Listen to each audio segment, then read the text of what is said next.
hear me? Yep. All right, great. I want to give a shout out to the women writers, my community. Wouldn't be here without you. We love you, Carol. So this is a story called Starlings. Ever since the tractor accident, Harry Parson had trouble sleeping. Awake again, he would check the luminous clock hands and lie there for 15 minutes, willing himself to get back to sleep. After that futile attempt, he'd gather his bathrobe and slippers. At the bedroom door, he'd watch his wife Susanna sigh and roll like a contented seal into a deeper curl of sleep. Deep night was a pivot point, as was twilight, when Harry liked to walk out on his land and watch the starlings.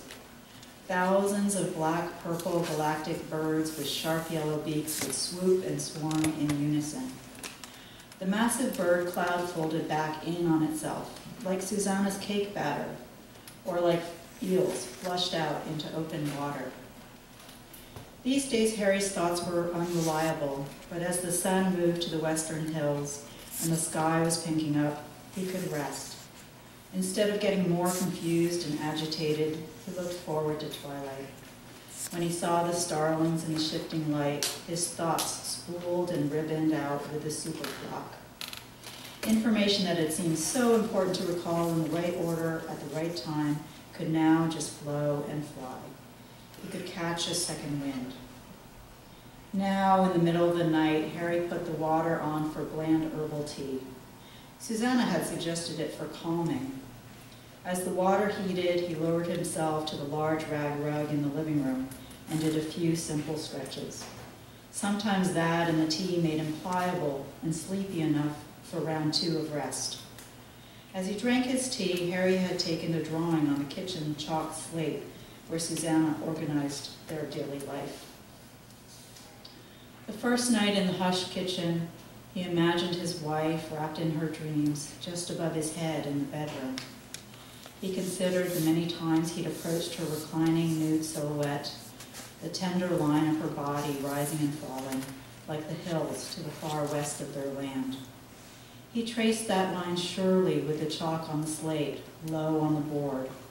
In Susanna's steady hand, leek potato soup, and quilts, and Tuesday checkup floated high above the drawn line.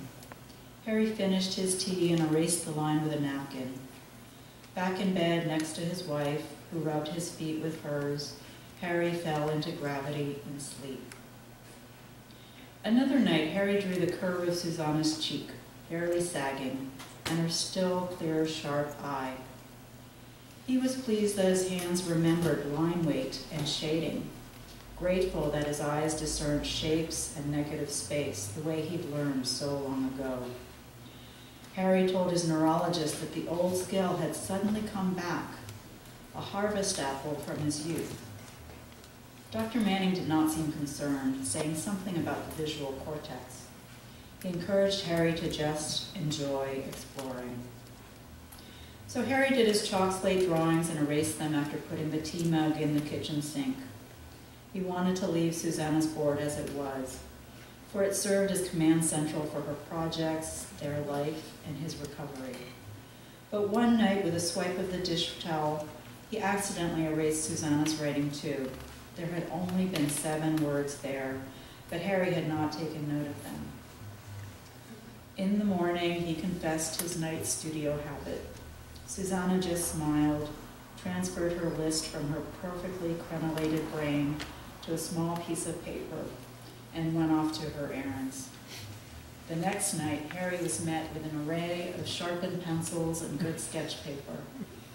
Eventually, he switched to watercolor, at first just using leftover coffee from the mug in the sink. At breakfast, Susanna and Harry would look at what had developed overnight.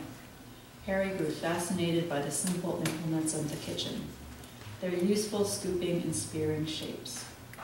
He also fell in love with the celery and its pale green leaves, and the voluptuous swelling of the radishes. His simple paintings and drawings stacked up. At one of his checkups, Harry presented Dr. Manning with a walnut painting for his office. The good doctor was amused by its resemblance to the brain. Around that time, Susanna started having detailed dreams. In one, she was the queen of a tropical island, doling out great pyramids of coconuts to people who would build rafts out of them and sail back to wherever they came from. In another, she was an elm outside her parents' house, growing taller than the house and having conversations with the sky. In the dream, she could hear her roots growing down into rich soil, and she shivered with all the life she held. Now breakfast time was peppered with the review of his painting and her dream. She began reading about fairy tales. The couple discussed magic forests, hunts for rare beasts, and other observations they both gleaned from being students of the natural world. "Looks like the Starlings," she noted one morning as she poured the coffee. The new painting had a dark speckled swoop over the trees and land. Harry was flipping the eggs and just nodded. He walked over to the steaming plates and set them down. He kissed the top of Susanna's head and stood behind her as they considered the painting. "There's something special about this one. Let's hang it up so we can see it from the bed," Susanna suggested. And once that painting was framed and placed above the dresser, Harry's recovery quickened.